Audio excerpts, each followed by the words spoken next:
All right, welcome everyone. I'm glad I got it tested out earlier. Welcome to YWCA Cambridge. It's so wonderful to have all of you in this space. And for those joining us from home on the live stream, thank you for being part of tonight's important conversation. YWCA Cambridge has been around for over 130 years. This building has been around for over 100 years, and both the physical space and our organization have always been rooted in the values of equity, community, and action. At YWCA Cambridge, oh, yes. At YWCA Cambridge, we deeply believe in the power of bringing people together, not just to discuss the issues that shape our city, but to listen to one another, to share lived experiences, so that we can create a more just and connected Cambridge. Each year, YWCA Cambridge directly serves over 100 individuals through our affordable housing, through our emergency family shelter, and through our youth leadership programs. These are our neighbors most affected by the issues we're going to be discussing tonight: housing, economic and food insecurity, mental health, and it is vital that these conversations lead to solutions that lead to a tangible difference.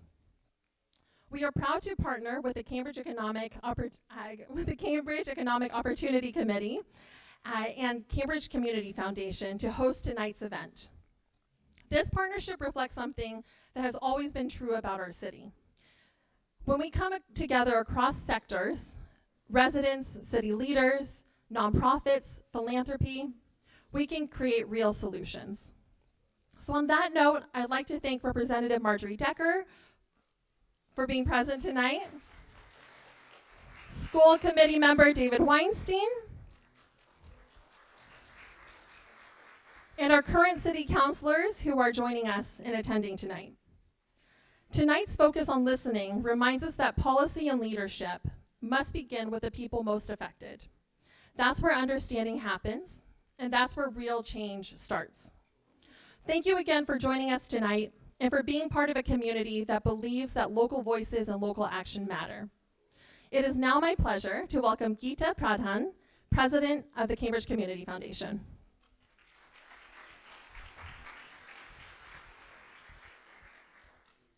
Hello, everyone, and welcome on behalf of Cambridge Community Foundation and everyone.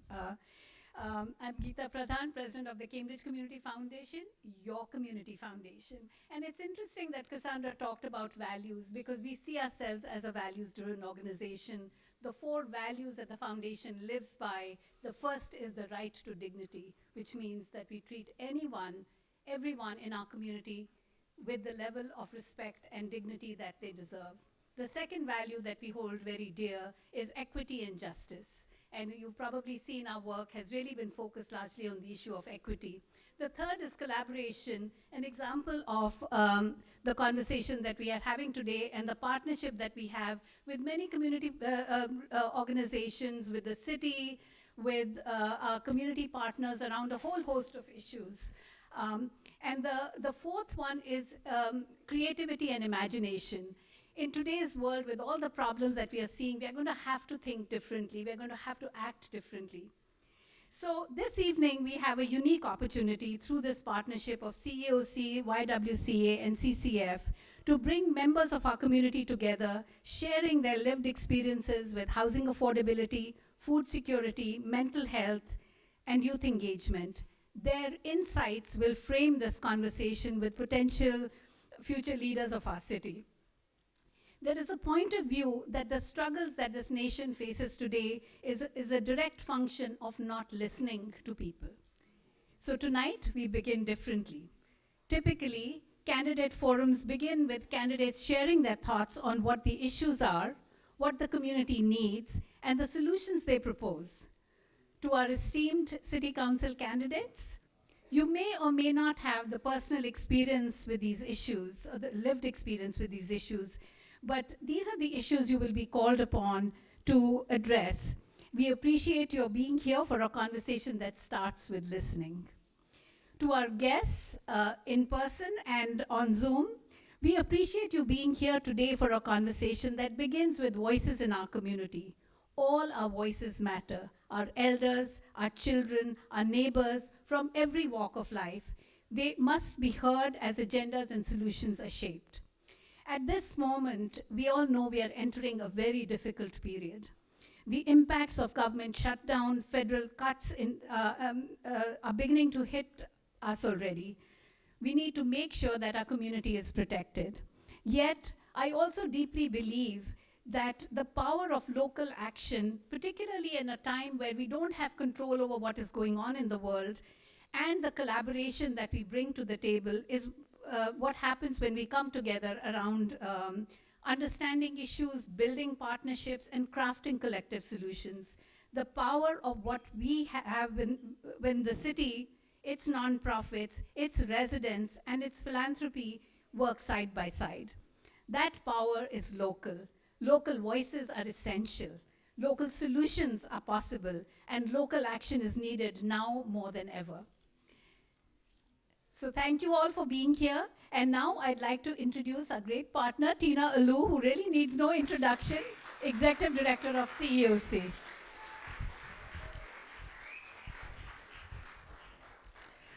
Thank you, Geeta and Cassandra, and welcome everybody to our event that we have every 2 years. And we love having the event because it allows us to hear from our candidates around the issues of poverty and income inequality that we know too many of our neighbors struggle with every year. And as Geeta said, we are doing it a little differently this year. As you see, if you can see from the back of the room, our candidates are in the first 2 rows here and not on the stage, because we wanted to start off with community members being on the stage to talk about their experiences every day in Cambridge. So they're going to speak first on a number of different topics, and then after they're finished, we'll have the candidates switch places, and they'll be able to give us their first impressions of what they heard from the panelists.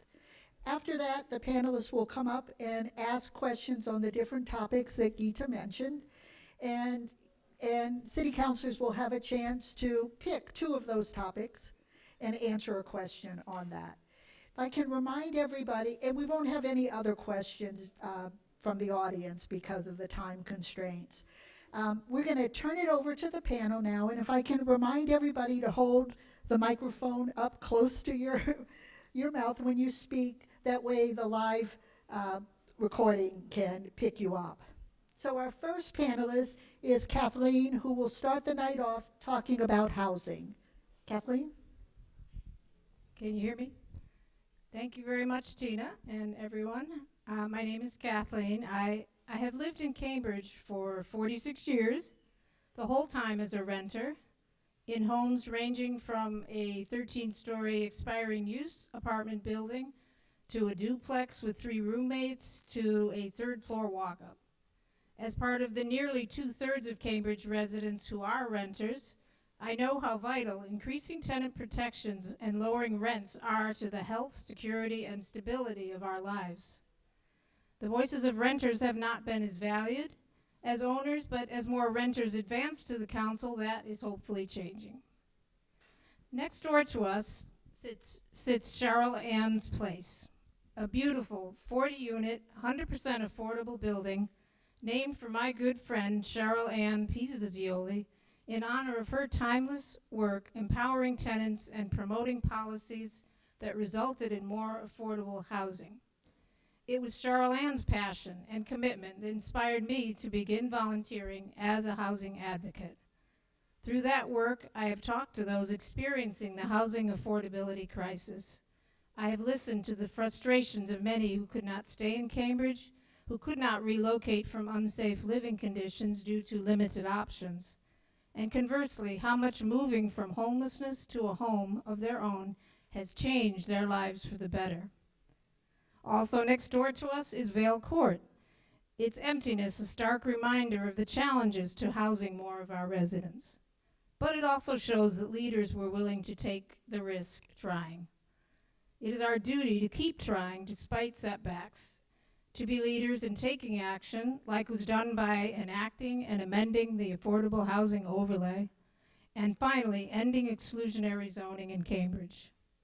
not just talking and studying it, but by continuing to move forward with innovative ideas that will result in a more diverse and equitable city. Thank you.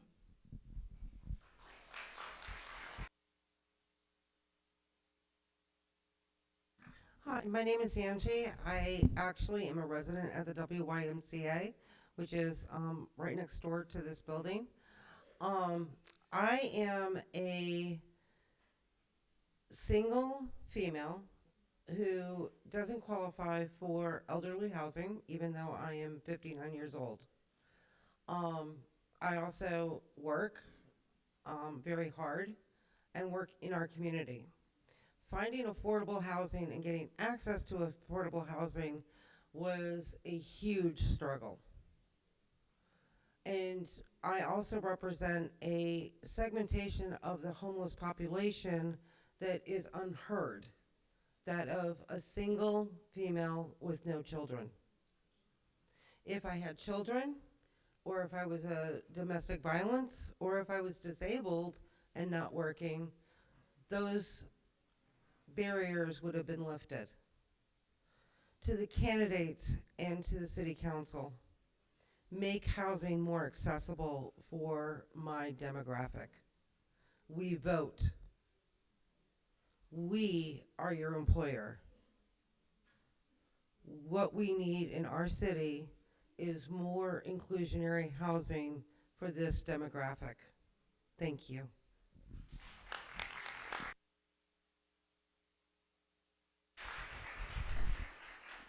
Thank you, Kathleen and Angie, for your remarks tonight.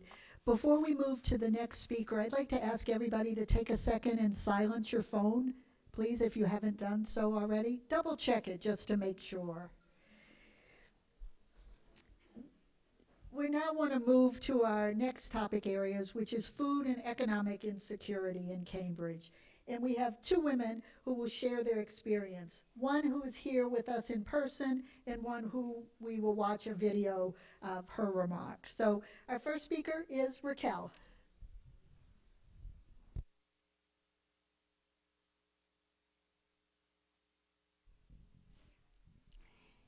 Good evening, everyone.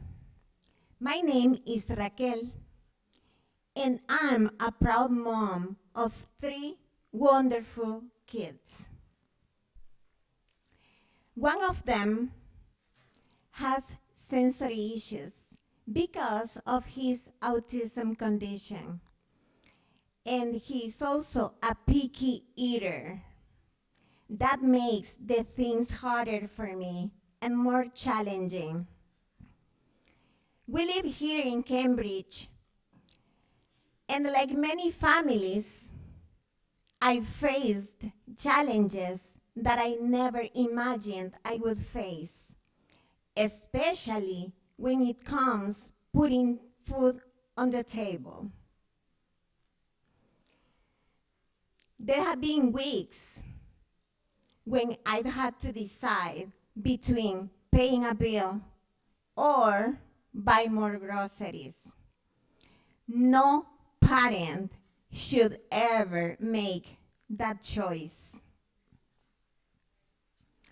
Still, I get up every day, get the work done, and try to make the best life possible for my children. The food pantries in our city have been a lifeline for us. But they are not just places to get food. They are places of hope. The volunteers know my name. They smile at my kids, and they remind me that we are not alone. Without them, we would have gone hungry many times. But even with their help, it's still not enough. The truth is, food insecurity is not just about food. It's about dignity. It's about stability. It's about children being able to focus at school instead of being worried if there will be dinner at night. It's about parents being able to work without the constant fear that they are failing their families. I am not here for ask for pity. I am here to ask for a partnership. Because families like mine don't need handouts. We need systems that work. We need leaders who see us, who listen to us, and who understand that food insecurity, it is not someone else's problem. It is a community problem. And that means it needs a community solution. Every vote in this election matters. When we vote, we're not choosing people.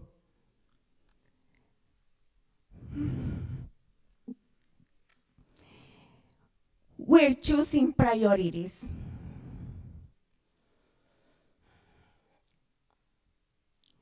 We're choosing whether every child in Cambridge go to bed with a full stomach, whether each pantry has enough support to keep their shelves stocked. I've seen what happens when a city comes together, when local businesses donate, when schools start breakfast programs, when neighbors check in on each other. That's the Cambridge I believe in. That's the city I want my kids to grow up in. I believe in a Cambridge where kindness is not rare, where no family is invisible, and where everyone, no matter their income, can thrive. Thank you for listening. Thank you for caring. And thank you for believing in a future where everyone has enough to eat. Together, we can make that promise real. Thank you.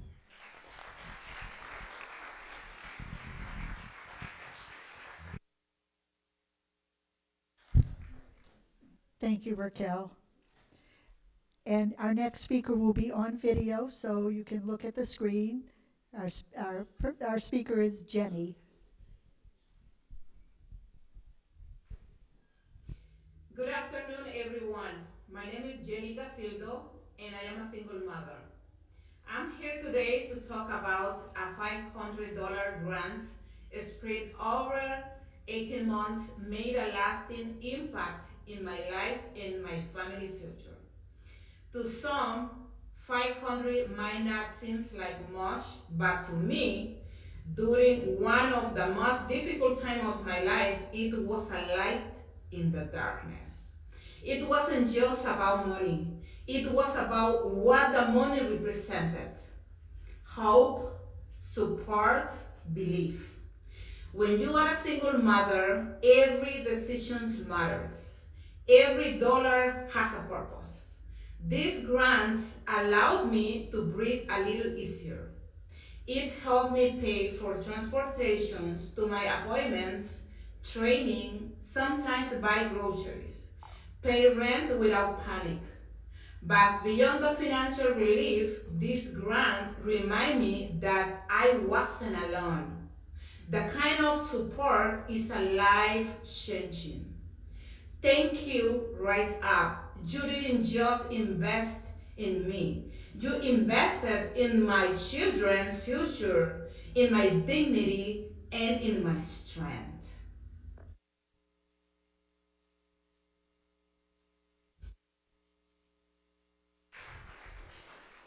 Thank you again, both Raquel and Jenny. We're going to turn now to talking about immigration. And one second. Okay. To talk about immigration. And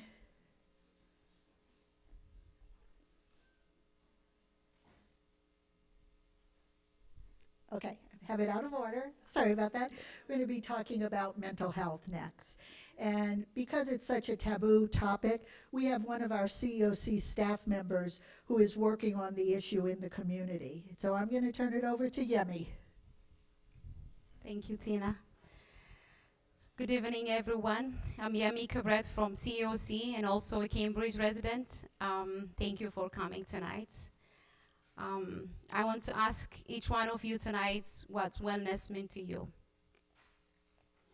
According to various wellness models, including those from National Wellness Institutes, wellness is multidimensional concepts. Other terms that describe aspects of wellness are happiness, comfort, prosperity, welfare, vitality, and strength, as well as concepts like good condition, form of energy. Well-being is a general state of being comfortable, healthy, and happy in a society we are in. How can we be well? What would give us comfort in our differences? What would unite us? We can strengthen our weakness through our self-awareness.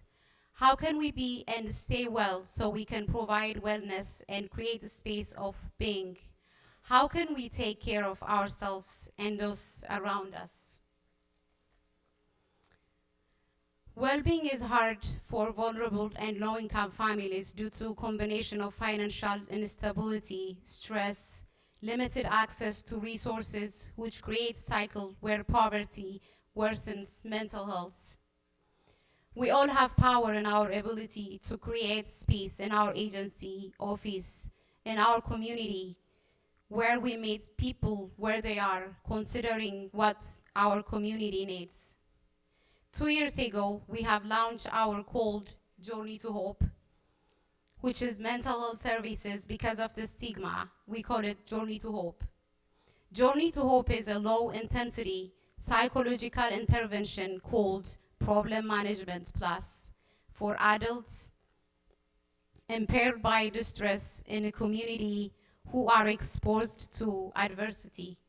This marvelous program has been helping people overcome their feelings of hopelessness, stress reduction, problem solving, and connecting with others to reduce isolation by strengthening social support. We offer in multiple languages, including we have designated area in our agency where people can feel relaxed and welcome and seen and heard. Today, I'm confident to say it's possible to bring mental health services to anti-poverty, non-profit agency like CEOC. Why? Because it addresses the needs of those who we serve and interact daily. This is where people are comfortable to share their day-to-day struggles and look for solution. Having this service in our community has made a lot of impact, like reducing stigma and mental health awareness for both participants and employees. Since asking mental health services has a stigma surrounding it, which can lead to shame, discrimination, the sensitivity means that conversation requires care, respect, and understanding of cultural differences. We believe that care should always meet the needs and where it needs to be, where we live in our community, which is in Cambridge. Again, I'm leaving you with question, what wellness meant to you today, and how do you offer to the community you serve? Thank you.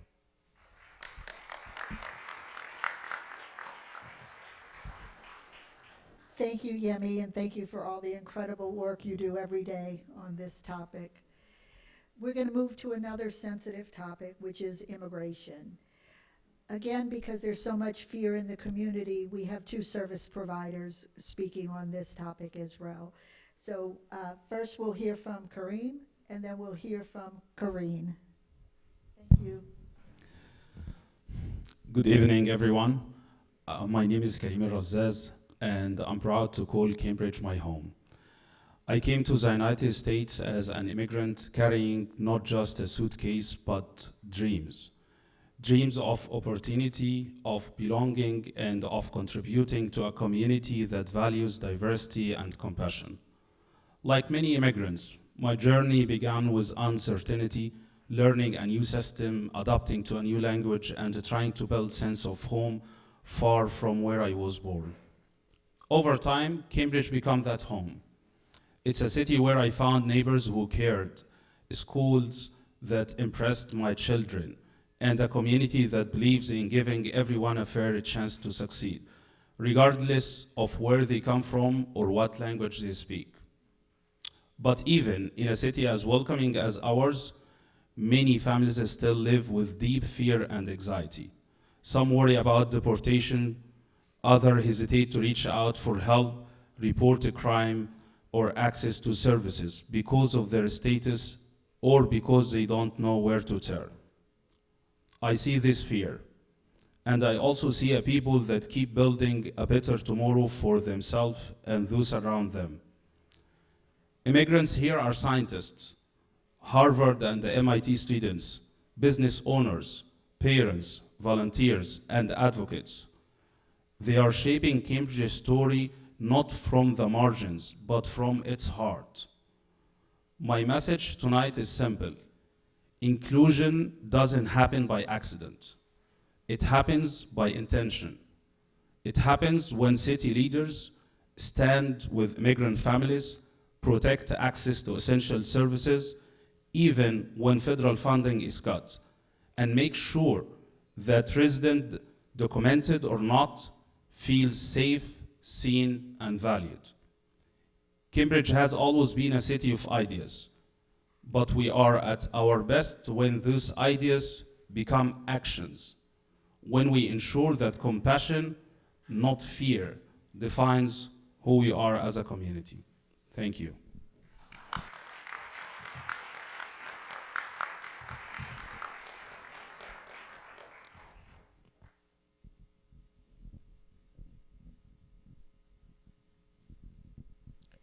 Good evening, everyone.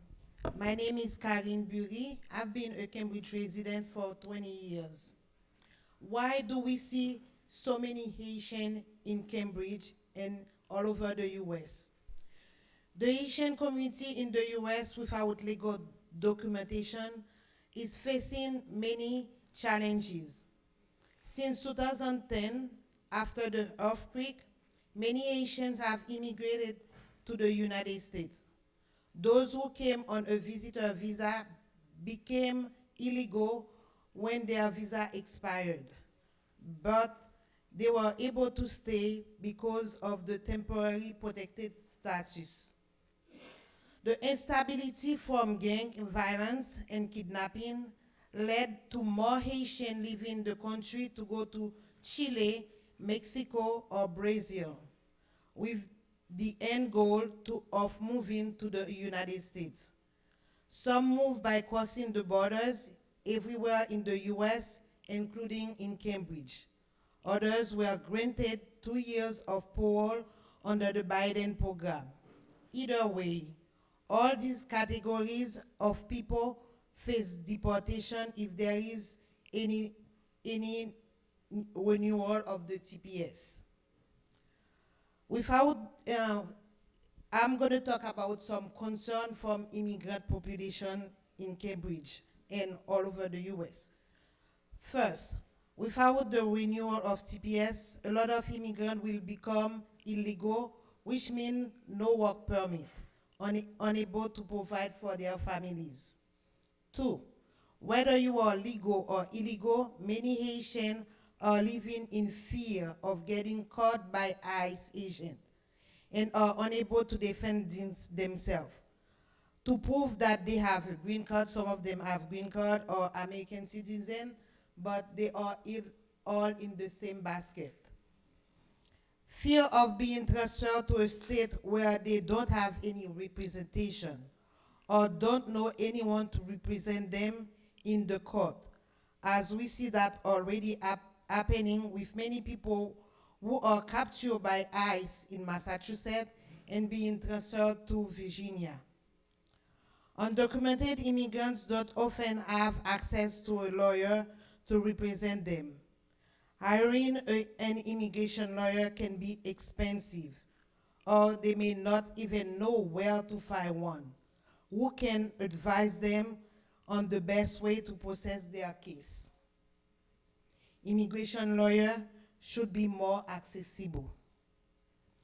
Many families are living in fear of not being able to satisfy their basic needs, like housing, food, and health, because they don't have the money to pay, they cannot work, or scared to go to a food pantry and get free things because they are hiding from ICE.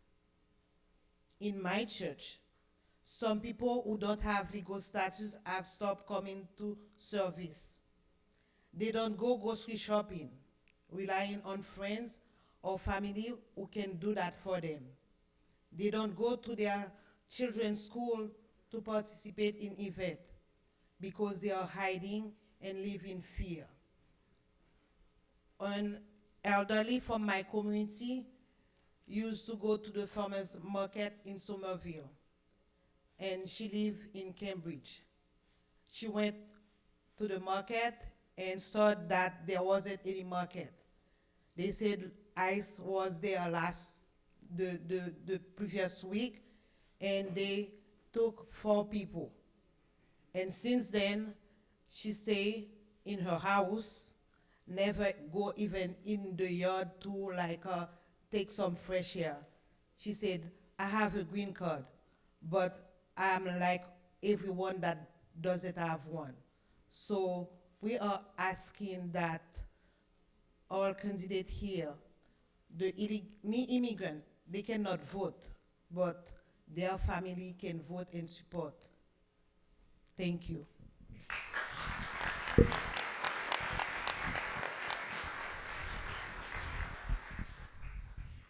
Thanks to both of you. It's hard to hear these stories, and yet it's so important that we do hear them and act on them to make the situations a little easier for people. We had a few panelists left. Next up, we have our youth panelists who are going to talk about some of the issues that they and their peers face every day. So we'll hear from both of them, both Befker and Rayan. Hello, my name is Befker Asherper. As a junior in high school, there is a question I ask myself. What are some issues that affect us, not just as students, but as residents of Cambridge? What comes to my mind can be rent control, construction, but what really affects us as students and residents is the focus on mental health, the constant worry to be the top in our classes. I've talked to my fellow classmates. They said because of all the courses Cambridge has to offer, with all the great colleges, they struggle with trying to be the best. As we all know, not everyone can be the best. Another issue that many young people in Cambridge face is fear and uncertainty around deportation and immigration. In a city filled with diversity and families from all over the world, a lot of students worry about what could happen to their parents or loved ones. Some of our friends sit in classrooms stressed not just about homework, but about whether their family will still be here tomorrow. That is a heavy weight to carry at such a young age, and it affects how we learn, how we show up to school, and how safe we feel in our own community. We also deal with issues like not enough affordable housing for families, rent prices in Cambridge rise every year, and many students have had to move away from their neighborhoods, friends, or even out of the city completely. And on top of anything, students are trying to discover who they are, manage social pressures, keep up with schoolwork, and think about our futures. Some of us work jobs after school, help take care of siblings, or translate for families. There are struggles we don't always talk about, but they are real and they affect our daily lives. These are challenges that shape us, but they also will show our strength. Even with everything going on, we show up, we support each other, we push to succeed. Cambridge is full of smart, creative, and diverse youth. And if we want the future of our city to be strong, then the voices of young people need to be heard more. and these issues impact our lives every single day. Thank you.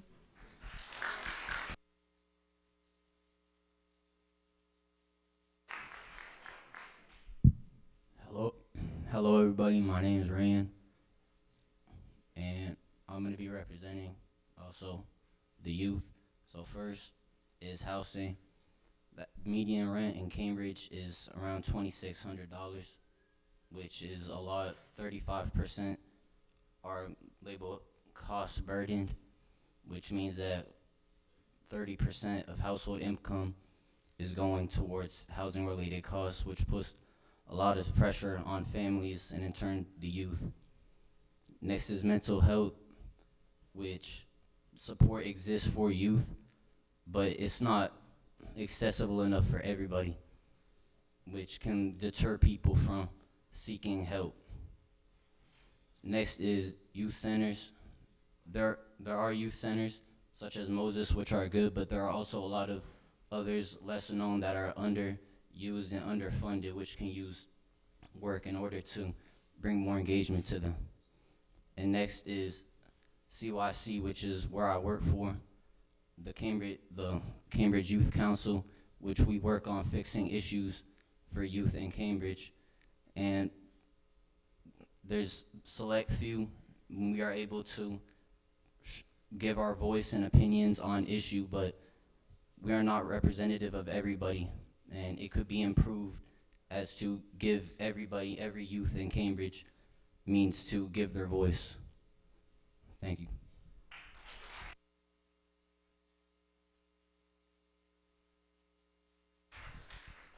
It certainly gives us hope to have these two youth being our future in Cambridge.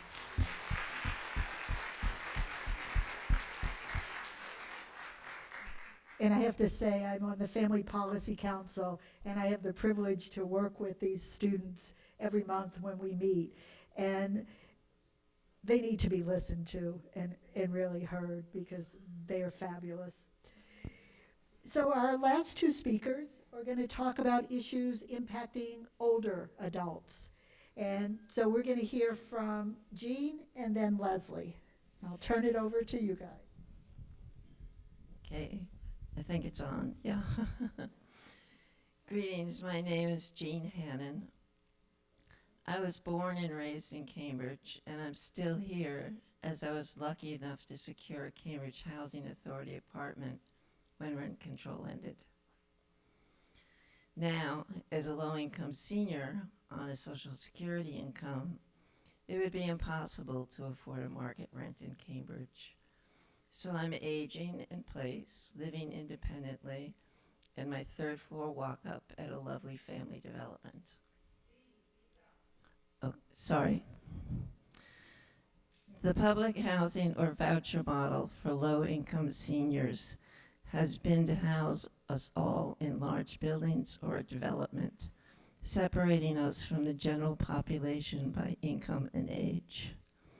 While some seniors prefer being away from the noise and bustle of children, others find it isolating or depressing.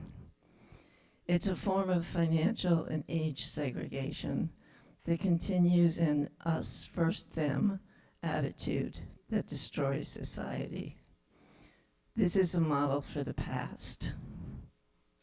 One way to break up this segregation could be a mixed income social housing model.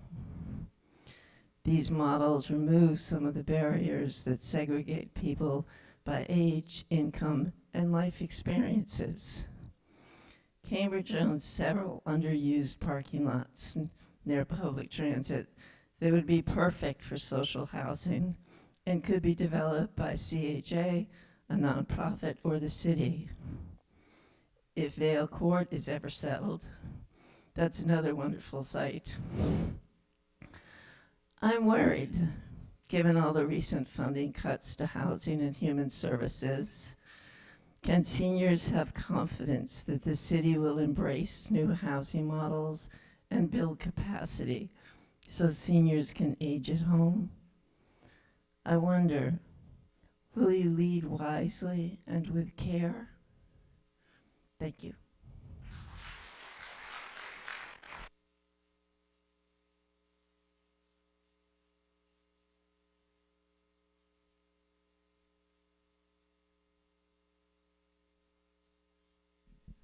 Hello, everyone. Good. Can you hear me? Great. Okay, can you hear me? Okay, I'll try to speak louder. Good evening, everyone. Hello. My name is Leslie Godfrey. I live in Cambridge for a long time, 20 years plus, and these are my observations and experiences regarding food insecurity with seniors. It's really very simple, everyone. People are going hungry daily because they don't have enough food to eat. I learned this firsthand as a pantry volunteer at CEOC and subsequently that was at LBJ Apartments at one time. More recently, as a Meals on Wheels delivery person. I also live in the building where I deliver food as opposed to dropping it off and leaving, as other drivers do. I got to know people pretty well. I became aware of food insecurity with seniors when I became aware of how residents would respond nonchalantly,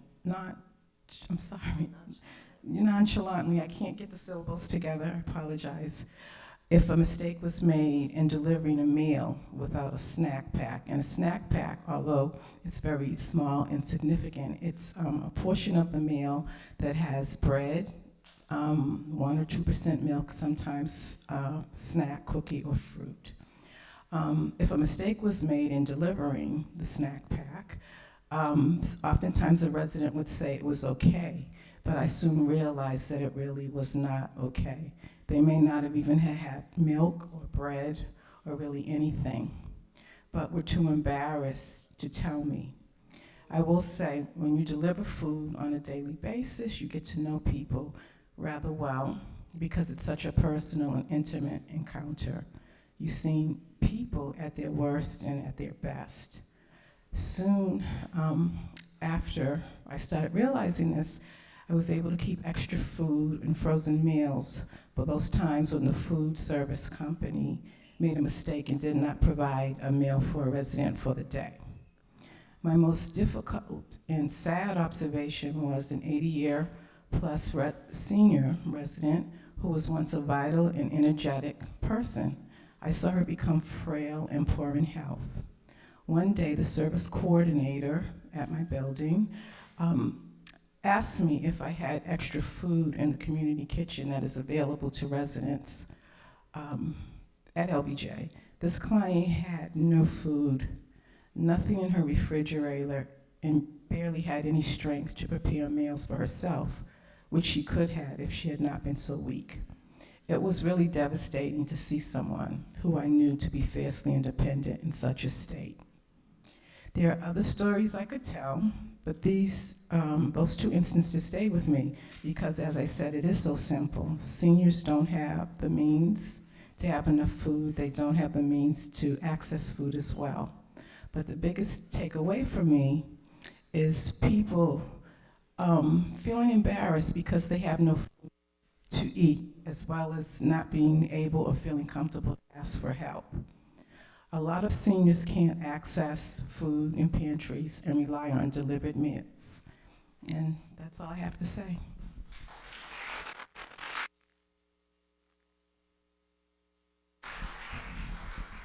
Thank you, Jean and Leslie. And before we start our transition, can I ask everybody to give another round of applause for all of our panelists?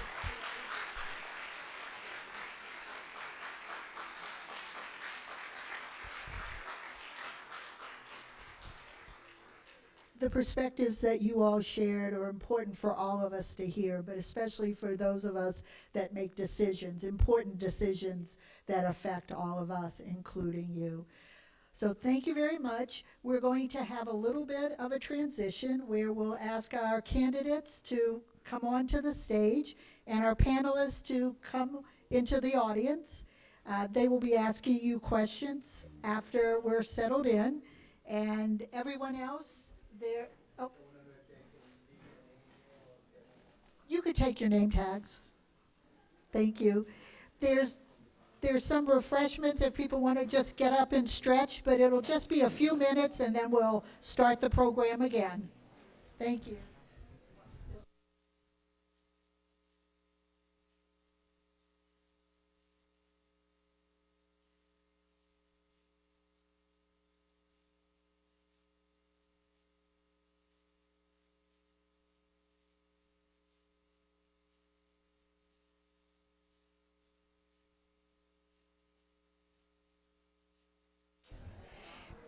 Can we also ask people when you go back to your seats to move closer to the stage so we can ensure everyone can hear?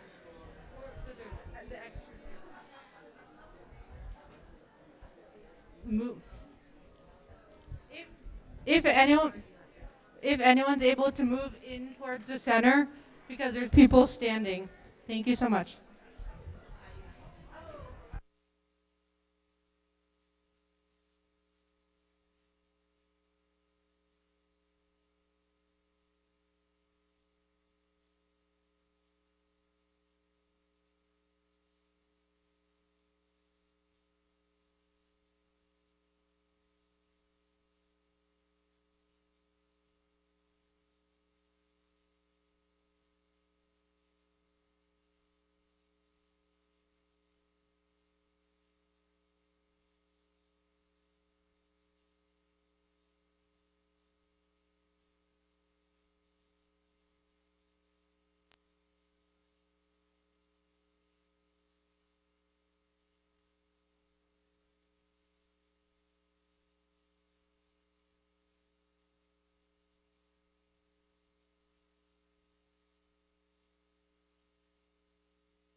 If everybody can head back to your seats, please, we're going to get started.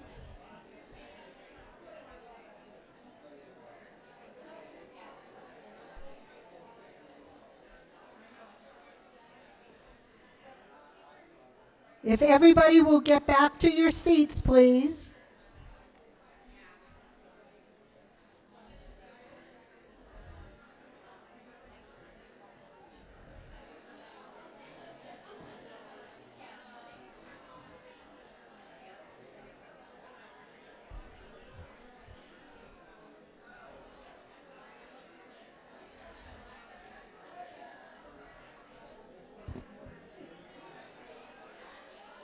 Okay, everybody, we're going to start now. Please take your seats.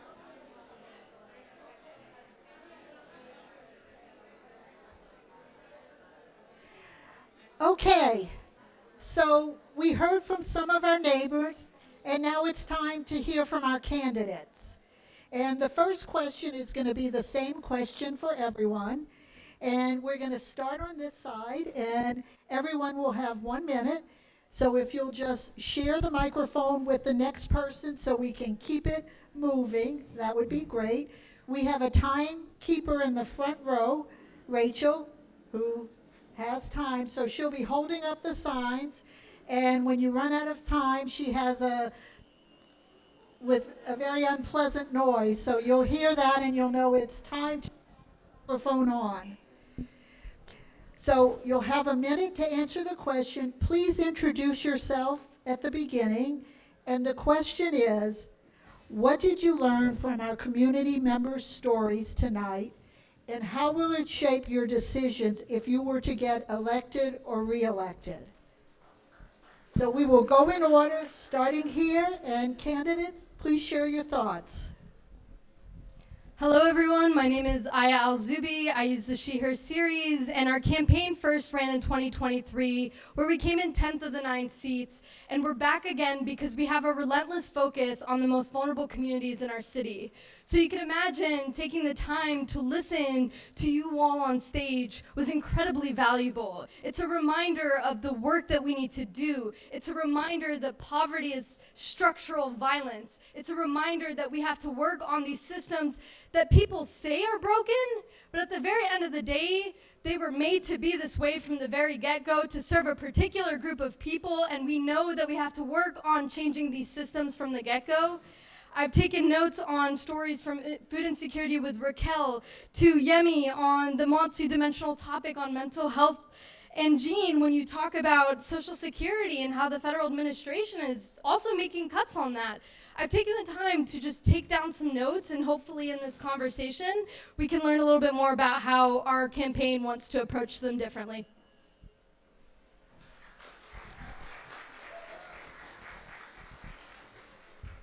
Okay, good evening, everybody. Thank you again. My name is LaQueen Battle. I want to give a shout out to the YWCA. Thank you, thank you. I was offered housing by the YWCA about a year and a half ago. And here at this particular campus, I'm very grateful for it. And I was actually received housing at a CHA property. So I'm very thankful to the YWCA and all the women that have been involved in securing housing for such a wonderful organization that has been in business and operation for almost 50, 60, 70 years. So thank you to the YWCA. Also, I want to thank you for all this wonderful panel of panelists, and also praying for the protection of Illinois Governor candidate Darren Bailey, whose family just passed away today in a helicopter crash in Illinois.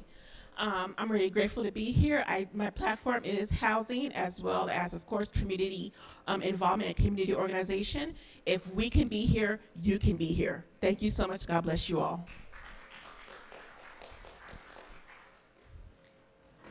Good evening, everyone. My name is Elizabeth Bizio, and I'm a first-time runner for Cambridge City Council. I'm a renter. I live in East Cambridge, and I'm a co-parent at the Cambridge Port School.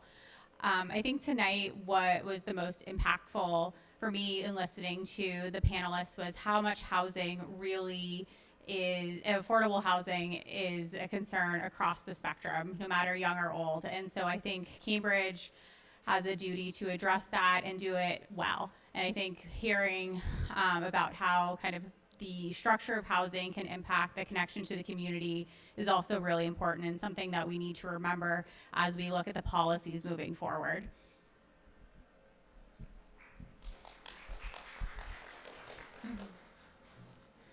Hi, my name is Dana Bullister, and I am a challenger candidate. I am a student. I'm getting my graduate degree over in Boston at Northeastern in public policy. I also have a background as a data scientist, and as well as have studied economics. I've lived here in Cambridge as a renter for the past 10 years, and one of the great honors of having lived here is being board chair of the YWCA Cambridge. So I'm so thrilled that this wonderful organization does not only the crucial work it does every day in providing deeply affordable homes to those who truly need it, but engage with the community in a way that is so vital and important. So I was so inspired by all of the panelists here and all of your experiences, and one of the things that reinforced for me was how important it is to really center the human experience in everything the council ever does. And I think that in a city that has such one of the strongest cultures of engagement, that is so important. Thank you.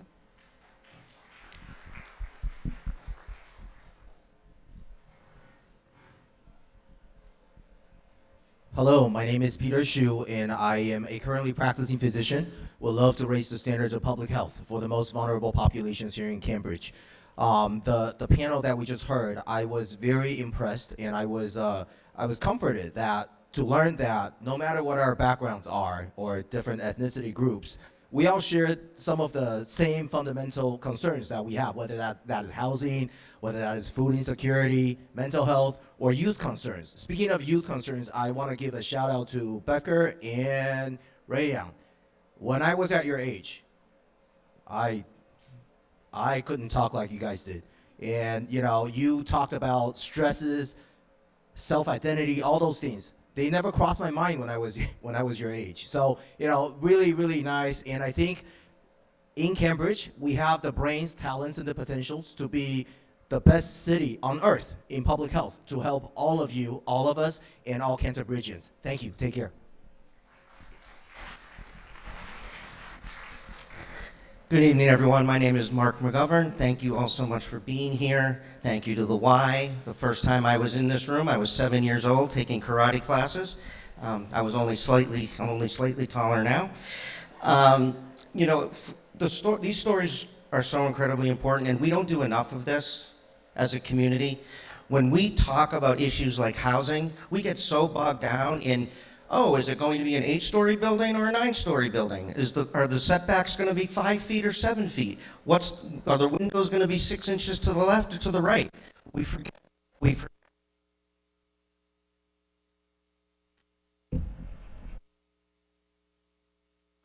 that we're talking about people, and we're talking about people's stories and people's lives. So Raquel said we're not electing people, we're electing priorities.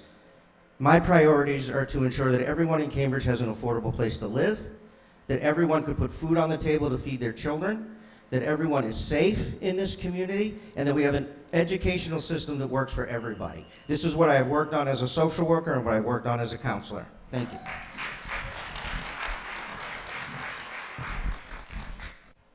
Hi everybody, my name is Ned Melanson. I'm a first-time challenger candidate. And what I heard tonight from the great panelists we all heard from was that people are getting lost in the cracks of the system. And there's a fancy political bureaucratic term called means testing, which is basically a euphemistic way to say you deserve benefits and you don't. And whether it's food, whether it's housing, whether it's healthcare, throughout the American social safety net, there's means testing. As a Social Security attorney, I deal with this and I fight this every single day for my clients. I think it's wrong to say who deserves what when in such a rich society, we could be providing for everybody. So that's one of my missions if I can get onto the Cambridge City Council, is to do away with so much means testing and look more from a view of abundance and what we can provide to people, what kind of opportunities. So thank you to the panelists for showing us the cracks in the system and showing the pain it inflicts on you and your families, and hopefully we can do something as a council to change that. Thank you.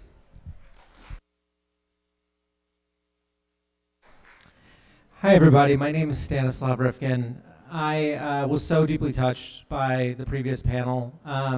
We've done probably about, I don't know, a dozen of these already. This is the last in-person one of the season, and this one I've become particularly emotional during because a lot of the stories really deeply resonated with me. I was an immigrant to the U.S. when I was 4 years old. We relied on food stamps and subsidized housing and Medicaid. We went to food pantries, and my parents really struggled to get by early on. And we simply, we can talk about the various things that we learned from these folks in the previous panel. To me, the greatest takeaway is just the reminder of their courage, the courage that we have here in Cambridge, and the wisdom that we have here in Cambridge already. And I think that if our political leaders had half the courage of the folks who were on the stage just 10 minutes ago, we wouldn't have hunger in the city. We have everything that we need. The only limit is the limit of our political courage. Thank you.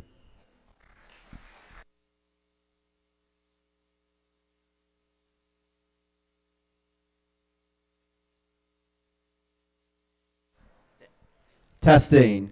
Now it's working.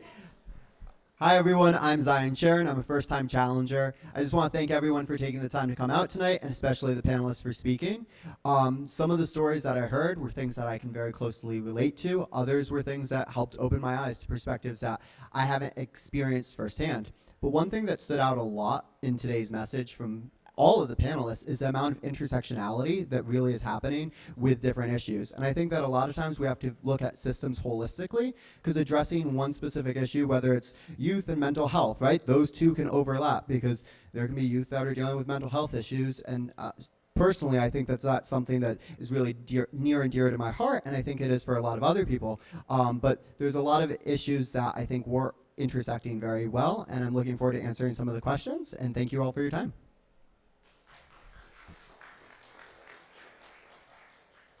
Hi everyone, my name is Sumbul Siddiqui, and it's great to be here. I grew up in this city. I grew up in affordable housing in the Range Towers and Roosevelt Towers, and I became a legal aid attorney. And I ran for office in the first place to combine my interest in these policies that really affected my life with constituent services and working one-on-one with people.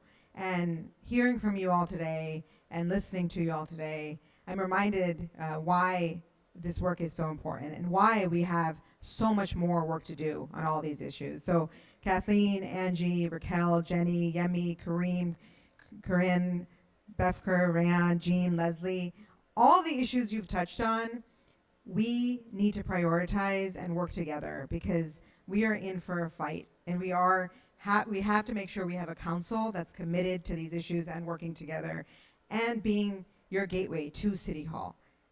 We see you, we hear you. It's not about handouts. It's about being partners with you in this work, and I'm committed to that. Thank you.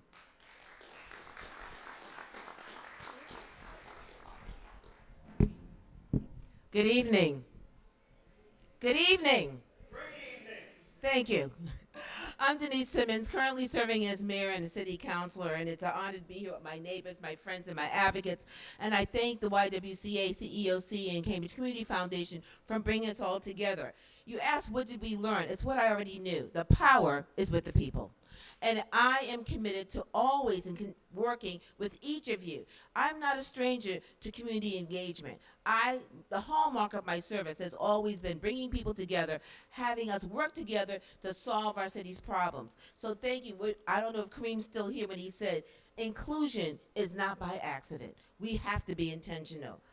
I hear you, Corinne, when you talk about people being taken off the streets. I call it disappeared. We're all immigrants. We live on stolen land built by stolen people. We have to be better. And I will work with you, not for you, but with you, to make sure all our tomorrows are better.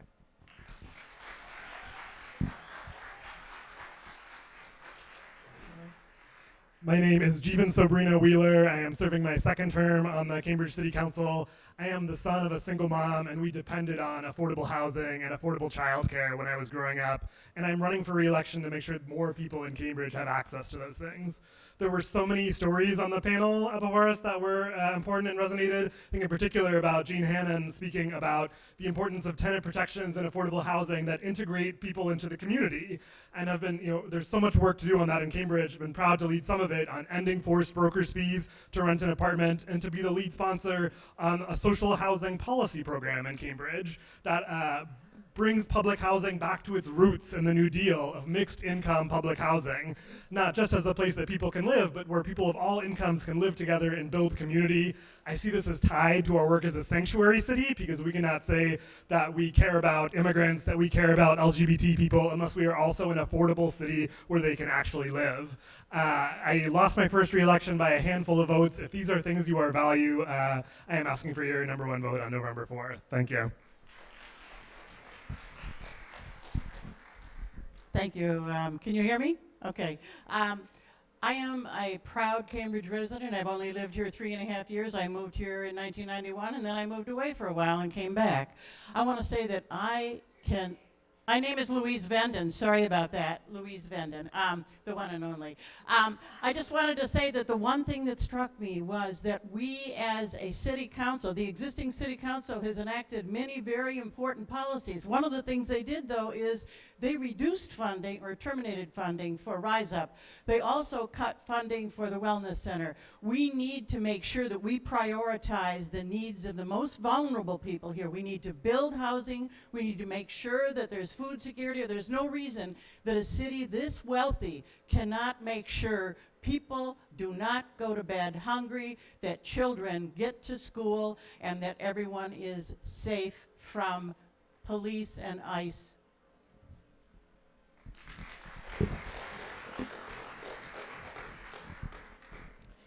Good evening. My name is City Councilor Aisha Wilson, and I am running for re-election. Some of you may know me as I was also on the school committee for 4 years, and I grew up in the city of Cambridge. I'm also a proud former board member of the YWCA, where I was served 6 years on the Y board. Thank you. I want to thank each of our speakers for sharing your stories and your experiences. I want to thank the YWCA, CEOC, and Cambridge Community Foundation for bringing all of us together.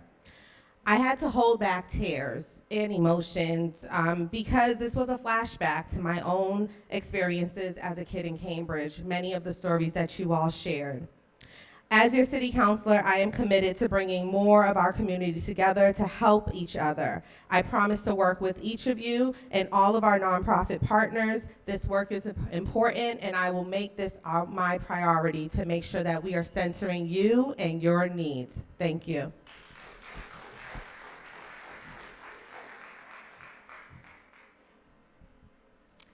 Hi, I'm Kathy Zusi, and I'm running for re-election to the Cambridge City Council. What I was so impressed with from hearing your stories was the role of the nonprofits working with the city and neighbors together, and how collectively we need to make life better for everyone. And I agree, we all need to have hope. We all deserve dignity. We all need to have equity, and we all need to have justice. And I don't know if you saw the Boston Globe article that I saw this morning, but it was talking about the concern with the federal shutdown and with the Trump administration, whether fuel assistance and SNAP benefits and housing vouchers are going to evaporate. So I think working together, we've got to figure out how we can fill in those gaps.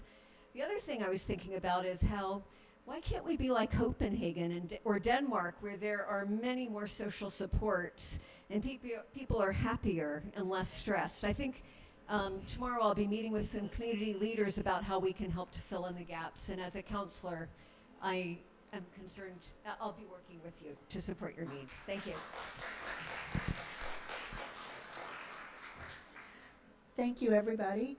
Now we're moving on to our questions on the topics that we raised.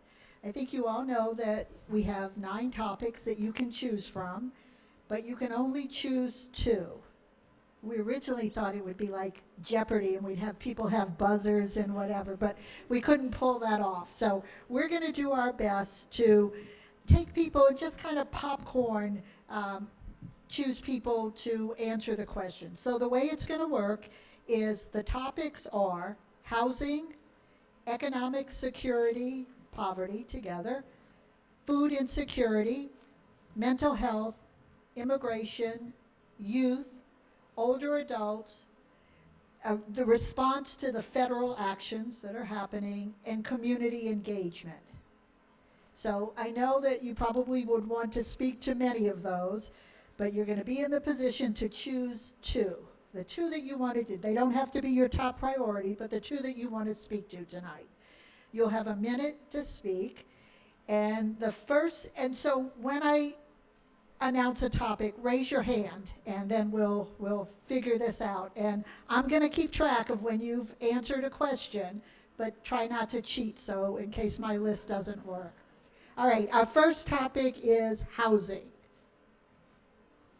Okay, so we'll start. Kathleen's going to come up and ask the question on housing.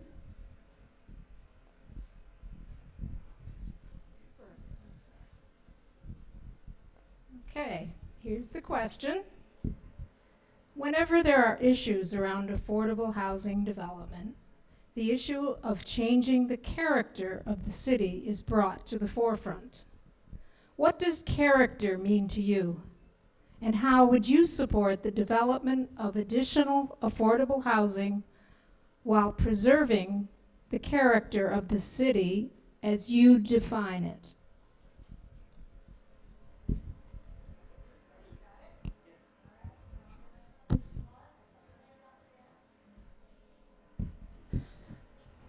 Thank you, Kathleen. Great question. I think our city is a 400-year-old city. The character of our city, in terms of the look, has changed multiple times. You cannot lock a city in a time capsule, right? I live on a residential street that when I was growing up on it were 2- and 3-family homes, and there were a couple businesses. In the late 80s, they built 2 6-story buildings and a 7-story building.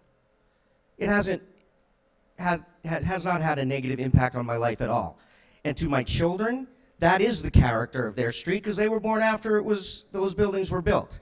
So to me, the character of my neighborhood are the people who live in my neighborhood, not the facade of a building or the height of a building. That is least important to me, right? It's the people who come by, they talk to my grandmother when she was alive, they talk to my dog, they talk to my kids. That is what makes up the character of a neighborhood, not the look of a building. Your hands again, please. Ned? I'm going to echo what Councilor McGovern said. The soul of the community is its people. There are over 20,000 people on the affordable housing waiting list. You could call this the can't wait list. There are people in Cambridge that are waiting for affordable housing. There are homeless people. There are people that were kicked out of Cambridge because of rising housing costs. So when we talk about the character of the city, I'm not saying it's not important. I'm not saying the history isn't important, that looks and aesthetics aren't important, but please know what's on the other side of that scale when you fight a housing development, fight an affordable housing development. The people that are going to move in there are on that can't wait list. They are waiting for a place to live. They say that homelessness doesn't happen when you run out of money for rent. It happens when you run out of relationships. It happens when you can no longer sleep on your buddy's couch or in your sister-in-law's extra bedroom and you finally get booted out because those relationships are strained. We need more affordable housing. That is for the soul of the city to be restored. We need the housing built. We need it right now. Other hands?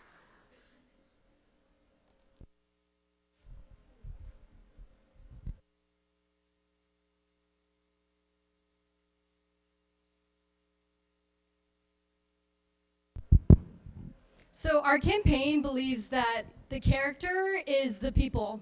There is quite a lot of privilege that comes around this conversation when it comes to housing, especially when people are being displaced out of our city. Our campaign takes on an anti-displacement approach. We have to recognize that the material conditions of residents in our neighborhoods are suffering. They're having trouble being heard by their landlords who are not fixing situations like rodents or cockroaches, for example. So one, we gotta address living conditions of people materially who are living in our city. The second is also tenant protections. We need a rental registry. We need a rental assistance program. I'm a tenant myself. On the state level, we need rent control. We also need social housing. We need to leverage more government resources and not necessarily rely on real estate development, which I encourage you to look at which of our candidates take real estate developer money. And I also And I also want to just note that we fought for the municipal housing voucher programs when our city closed down the homeless shelter because, again, we believe in dignity first. Louise?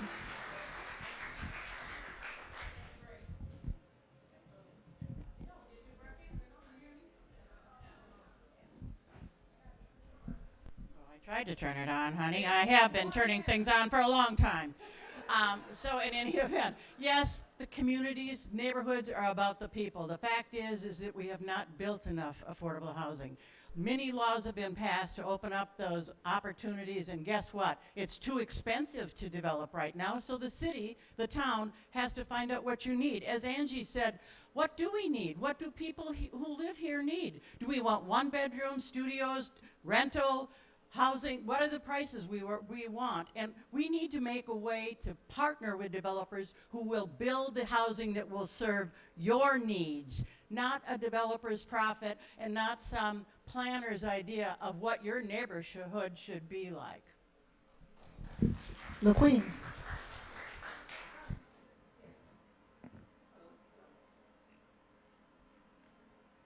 Hello. Yes. So I'm really thankful. The city of Cambridge has a wonderful quality of life city. Of course, it's a sanctuary city, but it's known for its quality of life systems. It's also known for its stability for families. I would encourage its wonderful access to transportation, the safety, as well as wonderful access to education. I also do support rent control, accessibility for tenant protections, as well as, of course, continuing to support social housing. So those are some of the things I do support. Thank you. And also, I'm a formerly homeless person. I've been homeless in Chicago, New York, and here in Massachusetts. There have been some wonderful programs, On the Rise, Cambridge Women's Center, the Green Street Center, the Multi-Service Center. Those are some of the cleanest facilities that I've seen here in the state of Massachusetts. I'm really grateful for those systems that were able to help myself as well as other people obtain housing, and not only in this city, but all over the state of Massachusetts. So thank you for the services. Thank you. Kathy? Hi there. I think we are all impacted by the environment, but sometimes we're not aware of how much we're impacted by our environment, and we all are. Having access to the sky, having access to nature, having access to open space and trees, buildings of all different shapes and sizes, impacts all of our lives and our livability, how we feel about things. So I think we can build more affordable housing. There's a great demand to build more affordable housing and middle-class housing. And we can do it with gentle density within our neighborhoods, which is what Cambridge has been doing for decades. And let's follow the recommendations of our 2019 study, Envision Cambridge, and build mostly along our transportation corridors, build higher there and in transition districts, which are where there are 1- and 2-story industrial buildings in parking lots, so it will be less disruptive to the overall community. So I don't think it's an either or. We can have character, open space, and beautiful housing. Thank you.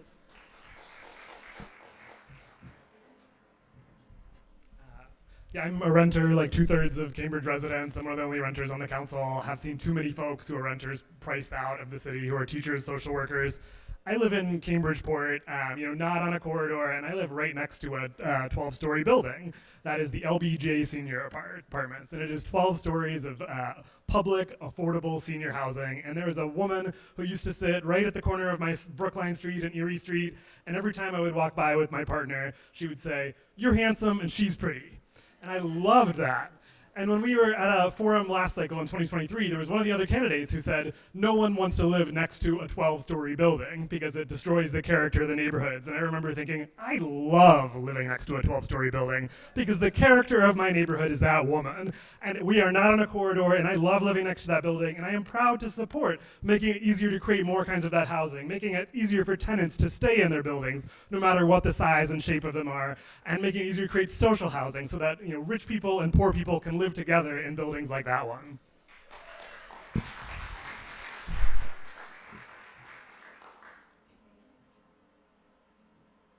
Hello? I'd like to, yes. That's a hard one to follow, but I think that this really goes back to what this event is about, meaning when it comes to housing, when it comes to the character of our neighborhood, we should be listening to the people and the community and their needs. And for the last 7 years, the #1 issue has been housing stability, being able to affordably live here. And so we should be listening to our people when it comes to this issue. There are many priorities in our city, and as we heard earlier tonight, you're not choosing a person, you're choosing a set of priorities. And so I think a theme in the next few years for this city council is that we're gonna have to make some really tough decisions. And many times we won't be able to have it all. We're going to have to sacrifice some priorities and choose some over others. And I think this night especially highlights the fact that if we're choosing between two tough priorities, we need to listen to the people who are most in need. Thank you.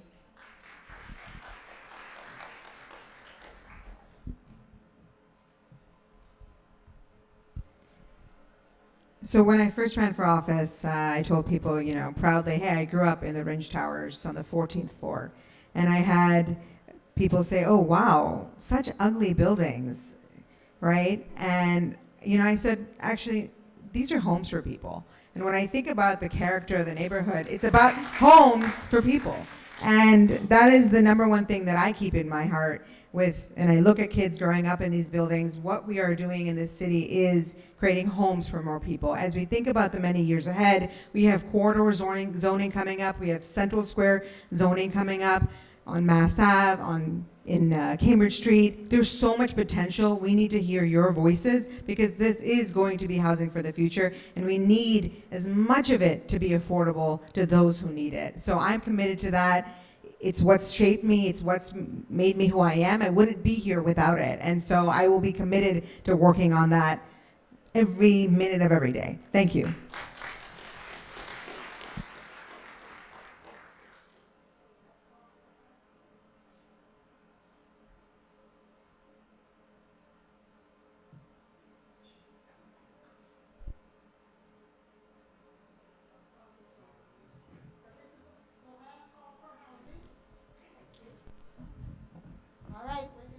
Move to our next category, which is income inequality and poverty. Okay, LaQueen, I saw your hand up first.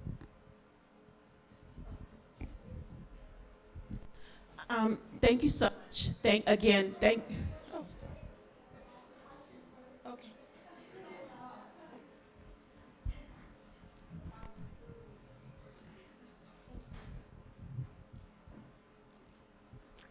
My privilege to ask you these questions. I hope God guides you for taking the best decisions. It's gonna be about economic security.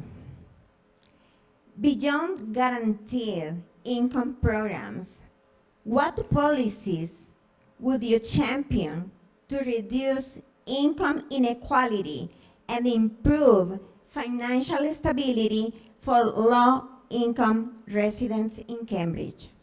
Thank you. Thank you so much. God bless you and your family. I do have a son that has a nonprofit for kids with autism in Texas. I am a non-custodial mother, so I do understand you. So thank you. I completely, the Cambridge Multi-Service Center has a program, a career services program that provides resources for immigrants as well as for people in need who want to advance in their career development, for CNA programs as well as for English language learners. I completely support programs like that, as well as, of course, continuing education for those who are in need. I am a veteran. I did serve in the United States Army after 9/11, and I'm really grateful for that. I do continue to support our veterans, as well as those who are unemployed, as well as the homeless veterans who are looking for career services. So thank you so much for the Cambridge Multi-Service Center, as well as continuing to advocate for people who are homeless, as well as continue to advocate for people who are unemployed. Thank you.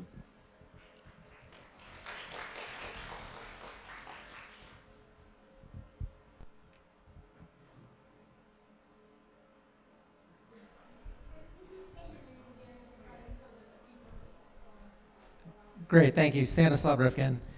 So we live in one of the wealthiest cities in the country. We also live in one of the most unequal cities in the country, quintile to quintile. And it's amazing that in such a city that is so explicitly progressive, we still have pantries that run out of food in an hour, that we still have a poverty rate that is above the state average, that we still have people who are struggling every single day to afford groceries and food and childcare and housing. And so the real question is, how are we going to redistribute our resources here in Cambridge?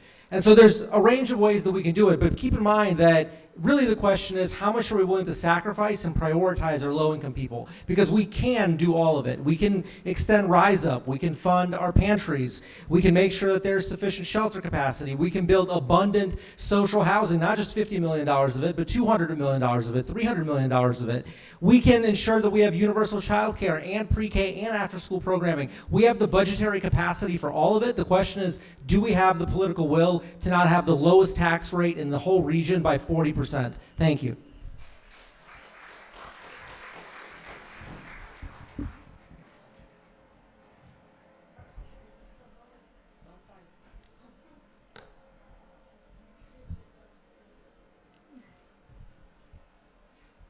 Sumbul Siddiqui, I think Stan hit the nail on many of these issues, but I think I'm going to make a point around the moment that we're in, because I think we're in a really tough moment and a tough economy, and there are too many people who think that's a reason not to sit down and do the work of trying, right? And I think as we think about all these programs, whether that's extending Rise Up, whether it's looking into how we support our nonprofit community who is under attack, what are we intentionally going to be doing to call into focus how we prioritize? Budgets are moral documents, and we have almost $1 billion budget. We have the resources, but it's going to take a council who's committed to working together and choosing how we support our families who need a lot in our community because of our system and because of the attack that we're under. And so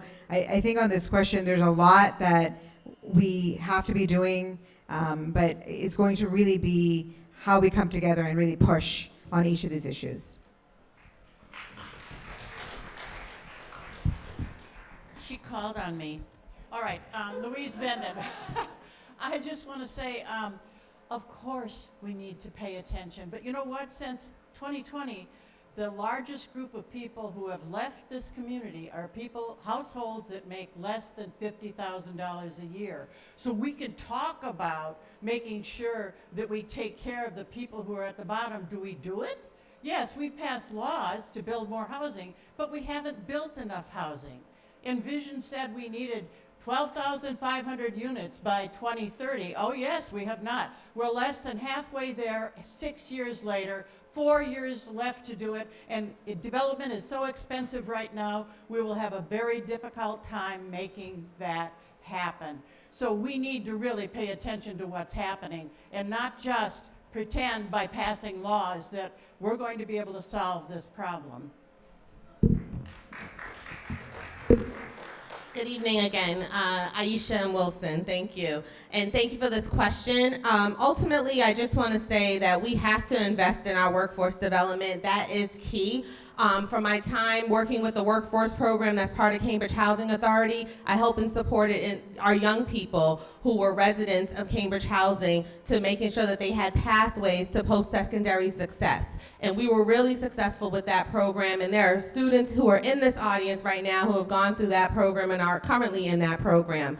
I will say, and I want to coin what my dear friend Richard Harding, who's on re-election to school committee, what he says, that a young person in Mumbai has a greater chance of working in Kendall Square than one of our children right here in Cambridge. That means that we have to invest better, greater, and make sure that we have a stronger pathway into jobs and opportunities right here in Kendall Square and debunk the myth around the tale of two cities. Because we should not be the haves and have-nots. We should make sure that everybody has and that they have an opportunity to live greater, live better, and strive in the city of Cambridge. Thank you.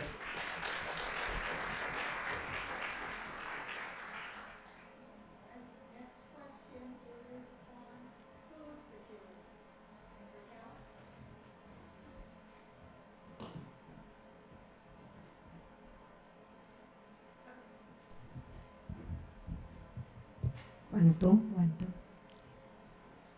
In what ways should be the city partner with nonprofits, food pantries, grocery stores, private corporations, and others to combat food insecurity in innovative ways?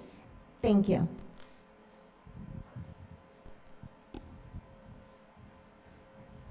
Aya Al-Zubi. So again, our campaign is approaching it with dignity first. Corinne, you mentioned ICE fear-mongering people away from food pantries. Raquel, you mentioned having to choose between food or paying your rent. Daily Table just closed down because it didn't see much longevity under the federal administration, and that was a place where people can access fresh and affordable food. Our campaign wants to work on creating the first city-run grocery store and also invest more money in nonprofits so that they can sustain themselves as we head into these difficult years. We also need a committee of educators, caregivers, and students because it shouldn't be on our school committee to overcompensate for all the systemic failures that City Council works on, from things like housing to food security. You talk about students not being able to focus in classrooms because they're too worried about where their next meal is coming from. That's a City Council issue. And I'd be remiss to not acknowledge how struggles locally are connected abroad. With Israel's man-made famine in Gaza, it is not far from the corporate greed that creates food deserts and food insecurity right here in Cambridge.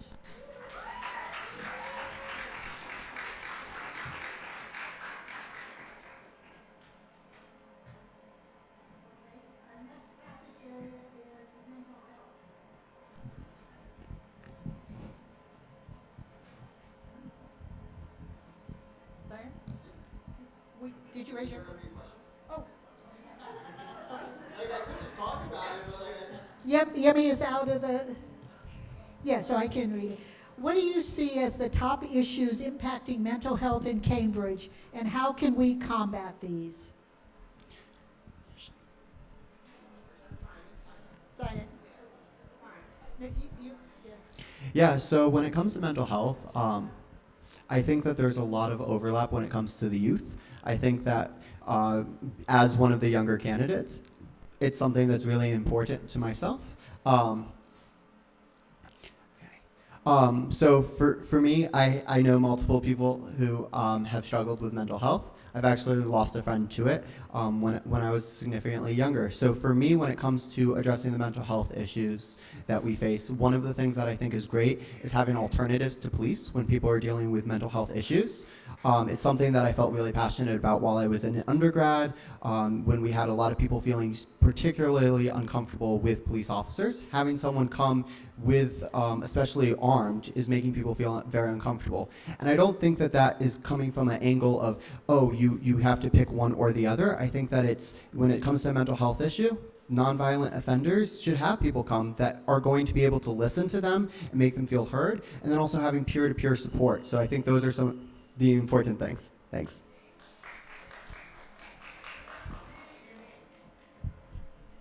Oh, sorry, Zion Sharon.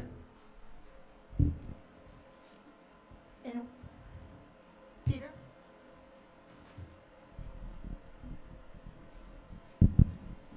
Hi, Peter Shu here. So I think when it comes to mental health, to answer the question, what are the issues or the causes of mental health? I think it's basically, we all know it's stress level that is above the threshold for individuals. And by stress, I mean it could be anything. It could be physical, emotional, legal, financial. All those stresses, when it's overwhelming for an individual, then we start having mental health crises. And homelessness, substance use issues, those are all things that can contribute to mental health. The things that we would do, I would focus on prevention and early intervention. I think those are super important. And then in terms of crisis response, we have the care team, but we have much more to do to kind of plug individuals into healthcare system. So they have primary care physicians and also primary psychiatrists. And then lastly, I think in the long term, we have to have accessible clinics, mobilized clinics for patients with mental health issues. And that, personalized care and to destigmatize individuals with mental health issues. Thank you. Dana, introduce. I'm Elizabeth Bizio, and I started out my career as an emergency room nurse, so mental health is something that's really important to me, and having taken care of hundreds of patients in my career going through mental health crisis. And I think really the access to services, as some of the other candidates have said, and the building of community, I think that's what protects people's mental health, is being able to build those bonds within the community, being able to feel like they can reach out to their neighbors and connect. And I think keeping those bonds really strong within Cambridge and access to services, it's really hard to get to a therapist even if you want to. We've made strides during COVID with access to like telehealth services, but it's still not enough. And so how we can increase that access to services where it's not just online, it's in person, increase that access among our most vulnerable populations. Thank you.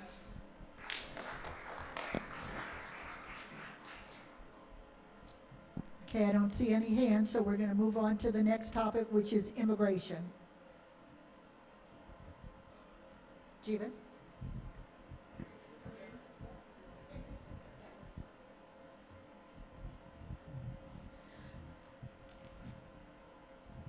Undocumented immigrants in Cambridge live with deep fear and anxiety, especially under the current administration.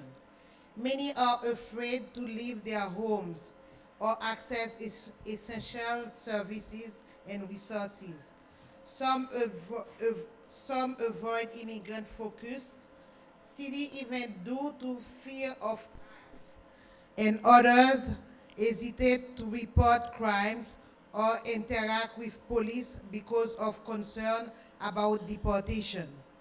As a city councillor, how would you work to ensure that undocumented residents feel safe moving through the city, accessing services, reporting crimes, and interacting with police without fear of deportation?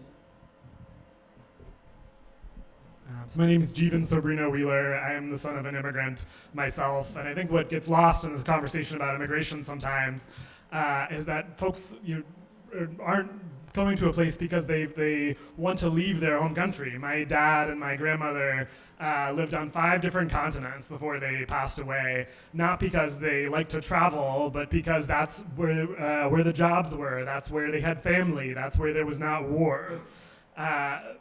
People are coming to places not because they want to be there, want to leave their own place, because that is where the safety is. I was proud this term to lead the efforts to strengthen our sanctuary city ordinance at a time where we are seeing mass federal agents abduct people off streets across the country. The updates did 2 things. They removed a loophole that would have allowed our local police to collaborate with ICE, and they also said it's not enough just to say we're not going to cooperate with ICE. We need our local city employees to be standing up on behalf of immigrants, be making sure if there are mass federal agents that they actually are federal agents and not just Proud Boys with masks on, that they are documenting encounters so that people can use that information in court. We can't stop ICE from coming into Cambridge. We can make sure that our employees are doing everything they can to stand up for our residents, and we need to keep doing that, including strengthening the loose line.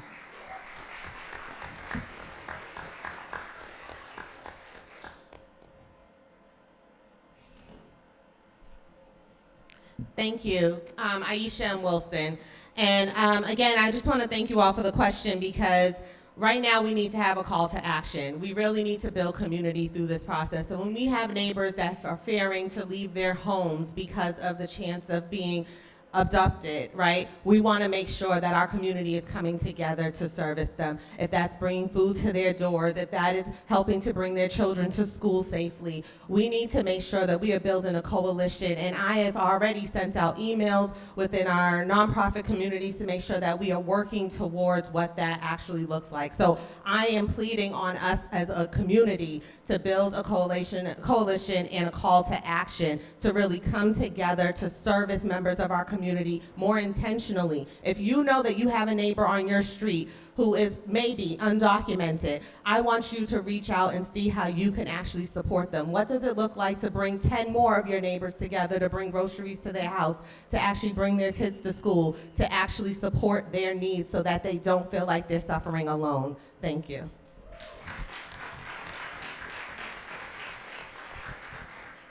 Okay, next issue is youth issues.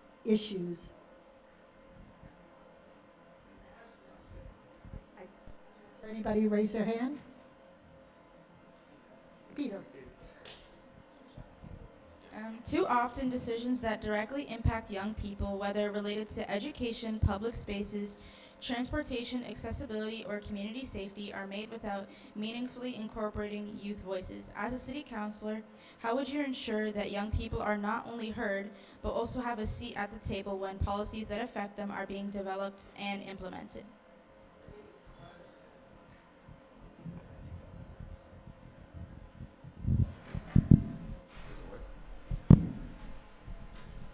Thank you for the question. Befka, right? Smart girl. I think, you know, it's very important to incorporate all of our youth in policy decision making. By training, I'm a pediatrician. I interact with kids, adolescents, young adults all the time. And I think they have a brilliant mind, and they are really our future. Some of the things that they say, sometimes we might feel like, oh my God, what are they talking about? But when you really give it a thought, sometimes it's actually pretty meaningful. It's not just about, I don't know how many of you speak youth language, it's not just about 6, 7, but it's actually about stuff that are meaningful and powerful. If I were elected, I would form a youth committee that would incorporate youth leaders to the panel, so they have a voice in terms of what they want to say, what they want to see. Because at the end of the day, for our youth population, the most two important things, fun and purpose. Thank you.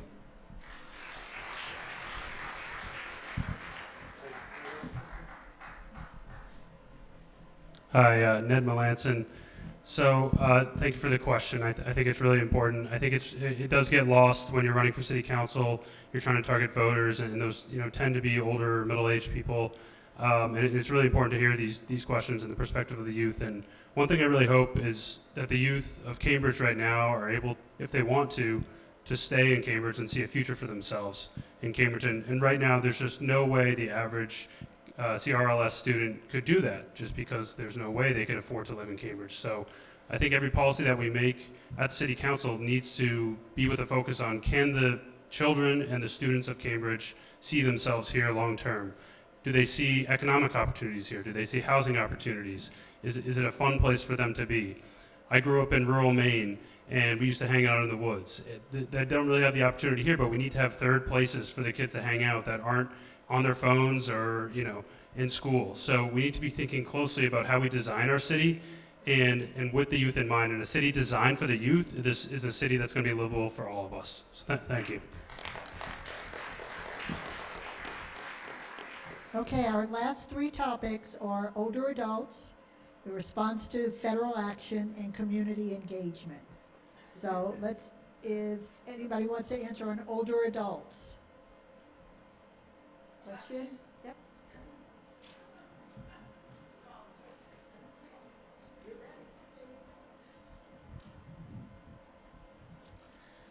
Hi. As prices skyrocket, particularly for older adults living on a fixed income, how should the city respond and support older adults, especially those who are low income, immigrants, or living independently, to ensure they can age in place with community support? Thank you.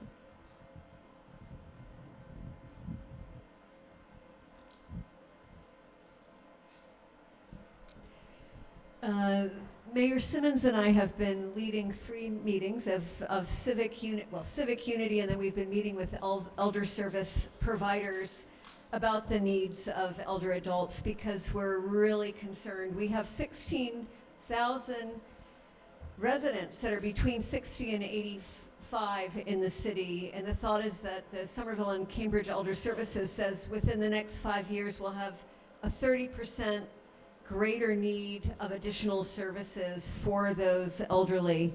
So we've been meeting with them and trying to figure out how we can provide better services, and we're especially, again, concerned with the Trump cuts and most of all the Trump cuts, loss of fuel assistance, SNAP benefits, and then housing vouchers.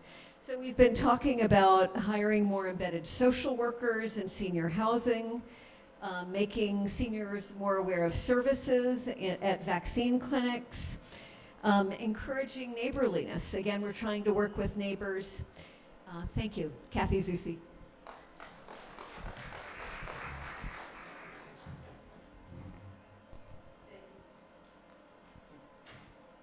I think the mic sat here so long it went off. You know, working with Councilor Zusi, I'm Mayor Simmons, Denise Simmons, but working with Councilor Zusi, we've done a lot of the work that she's talked about. But in addition, for me, seniors are the pillars of our community and deserve to be included in every step of Cambridge's journey. When I first became mayor, I formed the Senior Advisory Committee that still meets today. Meets every month, thank you, Ed, that's one of our senior advisors. And because seniors' voices have to be heard. We are the ones, because I'm a senior too, I'll claim it, we are the individuals that have lived, built this city, raised our children here, and deserve to be able to age in place. Thank you, Jean, for bringing that home. So how do we do that? Through the senior town hall meetings, through sitting down with seniors and meeting them wherever they are to say, tell me, so we know, when I say me, I mean the royal we, how can we make this city better for you? And that's what I'm committed to doing.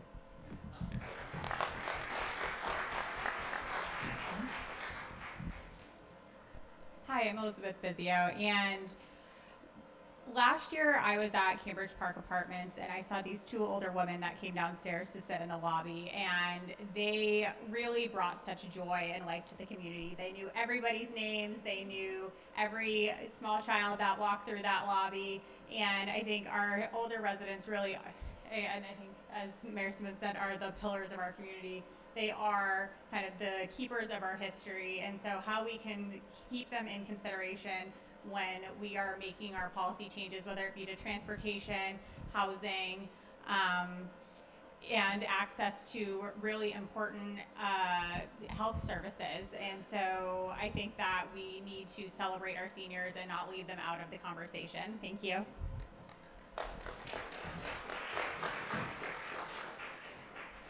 Okay, our next category is the response to federal action.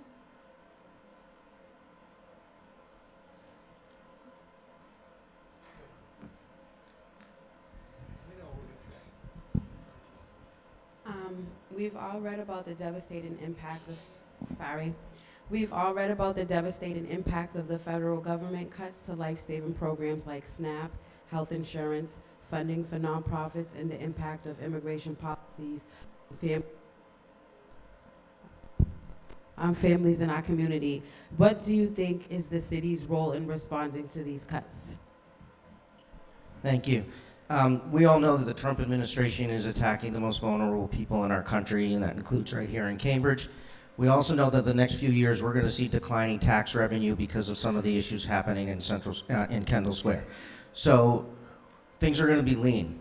But what I can tell you is that I will not balance the budget on the backs of the most vulnerable people in our community. That is not something we can do. I voted to keep the Transition Wellness Center open. I voted to continue to fund Cambridge Rise. I negotiated $1 million in the budget to provide housing vouchers for unhoused residents in Cambridge. The way we're going to do it is that we're going to have to continue to stand up and push back against this administration, be wise about how we spend money, but we can't add to the fear and the hurt that the most vulnerable people are feeling. We have to stand up and we have to make up that gap, and I promise to do that if reelected. Thank you.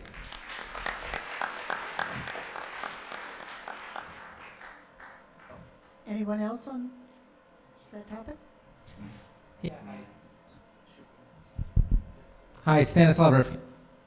So we have to put our money where our mouth is in our response. We have $1 billion budget. There is a whole lot we can do to make sure that people who are losing their food and housing assistance are not falling through the cracks. We have the means to do it, and now we have to have the political will. But we also have to respond to the Trump administration as far as protecting our immigrants. We have folks who are terrorized, afraid to go outside. As you heard earlier in the panel, we can create an emergency alert system similar to an Amber Alert to let us know when ICE is in the area. We can create municipal ID cards in answer to the earlier question about immigration that allows folks to take advantage of city services, report crimes, go to the hospital, sign do all these things that allow them to participate in the life of our city. We can create a legal aid fund that allows folks to be able to defend themselves, not just immigrants, but anyone in the city who's coming under attack for exercising their free rights by the Trump administration. We can do mobile food delivery to neighborhoods where folks are afraid to go to points of service to get food. We can and must fight back, because 15, 20 years from now, we're going to be asked what we did during this time, and I want us to be proud of our answer. Thank you.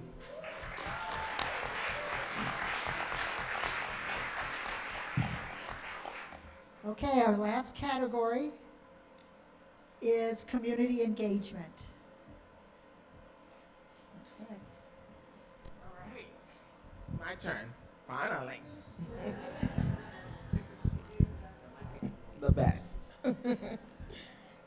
We have heard concern expressed by somewhat in our efforts to uplift historical underrepresented voices. We have swung too far in other direction, nor paying enough attention to the perspective of longtime white, educated, outspoken residents who also bring valuable experiences and expertise to the table. What do you think about this concern, and what specific ongoing strategy will you implement to ensure that residents who are often excluded from decision-making have meaningful and accessible ways to influence city policies and programs? Thank you for that question, and it should have been first. You know, community engagement is the bedrock of policy making. And when you said, how do you make sure people's voices are heard? As someone who's been excluded for a very long time because of my race, my color, and who I choose to love, I understand the importance of citizen participation. And how do I do that? When I came to the mayor's office, the first thing I did in 2008 was open up the mayor's office to have the mayor's parlor. Every second and fourth Friday, anyone can come without an appointment. Town hall meetings with the LGBT community, with the senior community, with the rental community. Out of the town meeting that we had for the LGBT community, we now have the Commission for LGBT Rights. It is so important that your voices are heard. Policy making by the people, not for the people, not without the people. Centering your voices is how we get things done. This is what I do. This is what I'll continue to do. I hope I can count on you to keep representing you at City Hall, because your voice matters.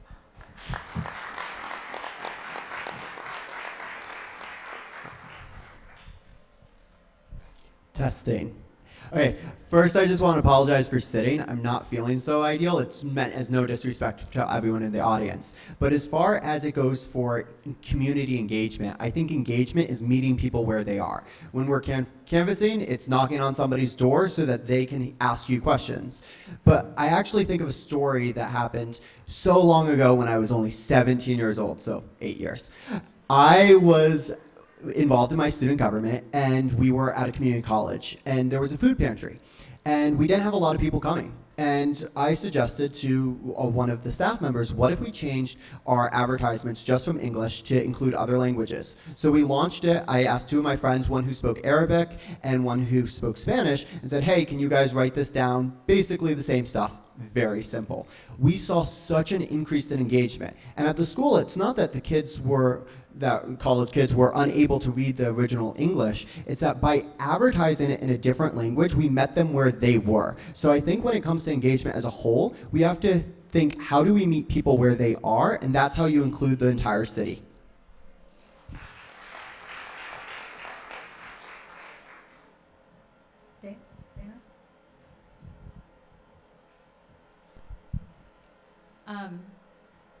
I believe that every policy priority and every process in our city depends on equitably balancing the needs of all residents. And I believe residents include not just who show up at public meetings or start petitions. They're busy parents, they're service workers, they're students, they're the unhoused, they're seniors, and there are others who simply don't have the schedule, bandwidth, interest, or ability to initiate such participation. I think that public comment and other such means are incredibly valuable, and that residents should be able to use this channel to express what they believe in their interests. However, I think that candidates and our leaders, elected leaders, shouldn't just care what these folks think once every 2 years and then forget about, as Zion said, meeting people where they're at. I think that we should have much better outreach with respect to actually following through on that and reaching out on specific policy decisions of impact in order to make sure everybody is included.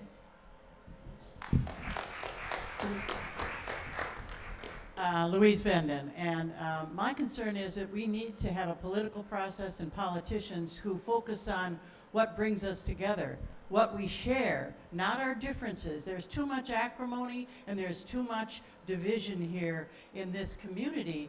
We are going to have to reach out and become more of one. We are going to have to collaborate and make sure that we inform people about policies and why they're going to affect and improve the lives of a wide range of people. We're not going to have money to be able to distribute everywhere. We are going to have to figure out, and politicians up here are going to have to step back from the, well, you either build a 16-story house or you don't build anything at all. There aren't extremes here. We have decisions to make that we can make. We can compromise and make sensible decisions that solve these issues. Okay, I think we're finished with our questions. Can I get a round of applause for our candidates?